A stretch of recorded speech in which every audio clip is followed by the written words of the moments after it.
ప్రజాస్వామ్యాన్ని కాపాడేందుకు ఆర్యవేశులు అండగా నిలిచి రాబోయే పార్లమెంటు ఎన్నికలలో కాంగ్రెస్ పార్టీ బలపరిచిన డాక్టర్ మల్లు రవిని అఖండ విజయంతో గెలిపించేందుకు కృషి చేయాలని ఎమ్మెల్సీ దామోదర్ రెడ్డి, స్థానిక ఎమ్మెల్యే డాక్టర్ రాజేష్ రెడ్డితో పాటు కాంగ్రెస్ పార్టీ అభ్యర్థి మల్లు రవి కోరారు. జిల్లా కేంద్రంలో నిర్వహించిన ఆత్మీయ సమ్మేళనంలో వారు మాట్లాడుతూ, ఒకరు సెంటిమెంటును అడ్డం పెట్టుకొని మరొకరు హిందూ దేవాలయాలను అడ్డం పెట్టుకొని రాజకీయాలలో లబ్ధి పొందేందుకు కుట్రలు చేస్తున్నారని, వాటిని తిప్పికొట్టి ప్రజాస్వామ్య పాలన కొనసాగిస్తున్న కాంగ్రెస్కు అండగా నిలవాలని కోరారు. రాజకీయాలలో మతం చేర్పిడి, సెంటిమెంటును గట్టెక్కిస్తే వినాశనమే తప్ప అభివృద్ధి జరగదని అన్నారు.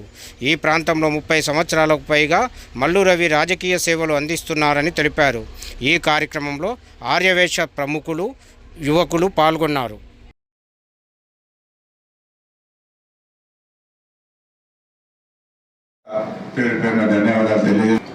మీ వారి వయసు సమ్మేళనం చేస్తే సగానికి సగం మాయమైపోయింది. ఈరోజు ధైర్యంగా ఈ కార్యక్రమానికి వచ్చినందుకు మీ అందరికీ ధన్యవాదాలు. ఇదే విధంగా మేము ఉండే 5 సంవత్సరాలు ఎక్కడ కూడా ఎవరితోనా భయపడకుండా మీ కార్యక్రమాలను మీరు చేసుకోండి. అందరం సుఖ సంతోషంగా ఉండాలనేది మా యొక్క ముఖ్య ఉద్దేశం. మేము మీతో కోరేది ఏది కూడా ఉండదు, మిమ్మల్ని ఇబ్బంది పెట్టే సమస్య కూడా ఉండదు. మీరు తప్పుదో తెలియదు, మేము మిమ్మల్ని ఇబ్బంది పెట్టద్దు. రెండే మీరు మాకు చేసేది ఒకటే, ఎన్నికల్లో మాకు సపోర్ట్ చేయాల్సిన బాధ్యత మీపై. వాస్తవంగా మొన్న ఎన్నికల్లో రాజేష్ రెడ్డి గారిని గెలిపించినందుకు మీ అందరి సహకారాలతో ఈరోజు రాజేష్ రెడ్డి గారు కూర్చున్నారంటే మీ అందరి సహకారం కూడా ఉందనేది కూడా సూచించడం జరిగింది. అదేవిధంగా రేపు రాబోయే ఎన్నికల్లో మల్లు రవి గారు పార్లమెంటు అభ్యర్థిగా నిలబడడం జరిగింది కాంగ్రెస్ పార్టీ తరఫున. మీ అందరి సహకారం కావాలి. ఆ రోజు పడ్డదానికన్నా 200 పడాలి. ఆ రోజు కొంత డిస్టర్బెన్స్ మీకున్నది, మాకున్నది, కానీ ఈరోజు ఆ డిస్టర్బెన్స్ లేదు కనుక దయచేసి ప్రతి ఒక్కరు ప్రతి ఓటు వేయాలనేది మీరు, మీ ఫ్యామిలీ, మీ పిల్లలు, మీ అందరూ కూడా వేయాలని ఈ సభాముఖంగా మీ అందరిని కోరుతున్నాం. వాస్తవంగా ఒక చిన్న విన్నపం, కొంత ఆత్మీయ సమ్మేళనకు వేదికలు అలంకరించిన పెద్దలు ఎమ్మెల్సీ కూచుకుల దామోదర్ రెడ్డి గారు, అదేవిధంగా మన కాంగ్రెస్ పార్టీ ఎంపీ అభ్యర్థి అయిన పెద్దలు మల్లు రవి గారికి, ఇక్కడ విచ్చేసిన ఆర్యవయసుల అన్నా తమ్ముళ్ళు, పెద్దలు, ఈ యొక్క ప్రోగ్రాంను సక్సెస్ చేసిన మిత్రులకు ప్రతి ఒక్కరికి పేరు పేరున నా హృదయపూర్వక నమస్కారం తెలుపుతూ, అదేవిధంగా ఇంత పెద్ద ఎత్తున వచ్చిన ఆర్యవయసులందరికీ ఒక్క పిలుపు మేరకు ఇంత పెద్ద ఎత్తున మొదటిసారిగా ఇట్లా విచ్చేసినందుకు మీ అందరికీ నా హృదయపూర్వక ధన్యవాదాలు తెలుపుతూ, మీకు ఎలక్షన్లో నార్కర్నూలు మీటింగ్ అయినప్పుడు కూడా మీ అందరికి చెప్పిన, మీ అందరికీ ఆర్యవయసులకు చాలా ఇబ్బందులు ఉన్నాయి, అది మాకు కూడా తెలుసు. ఎలక్షన్ ముందు మీకు ఒకటే చెప్పిన, మేము ఎటువంటి ఇబ్బందులు పెట్టాం, మీ స్వేచ్ఛ కోసమే మేము రాజకీయం చేస్తున్నాం, ప్రజల స్వేచ్ఛ కోసమే రాజకీయం చేస్తున్నాం. మీకు కూడా ఎటువంటి మీ బిజినెస్ ఉన్నా మీ ఎటువంటి ఇబ్బందులు పెట్టాము, ఎటువంటి కరమైన మాకు మీరు ఓటేయండి చాలు, మిగతా మేము చూసుకుంటాం అని ఆ రోజు కూడా చెప్పినాం. అదే ధైర్యం ఇప్పుడు ఇస్తున్నాం.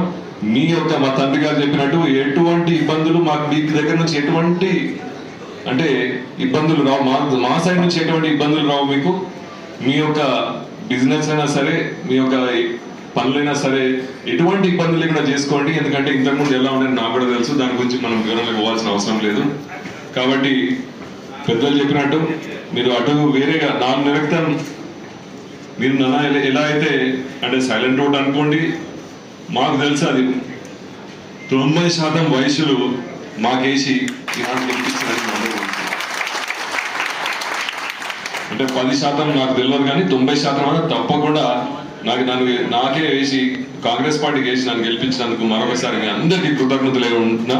కాబట్టి మీకు ఎటువంటి సాయమైనా మా ఫోన్ చేయవచ్చు. కాబట్టి మీరు వేరేగా ఆలోచించి ఈ కార్యక్రమానికి ముఖ్య అతిథి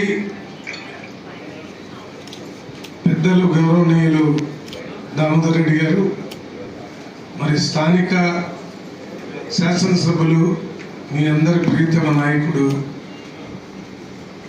రాజేష్ రెడ్డి గారు, ఈ కార్యక్రమాన్ని ఏర్పాటు చేసినటువంటి యువ నాయకులు ఆర్యవైశ్య సంఘం నుంచి ఇంత పెద్ద ఎత్తున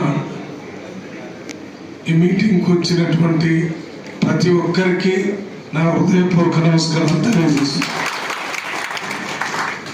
నేను పార్లమెంటు 2 సార్లు చేశాను,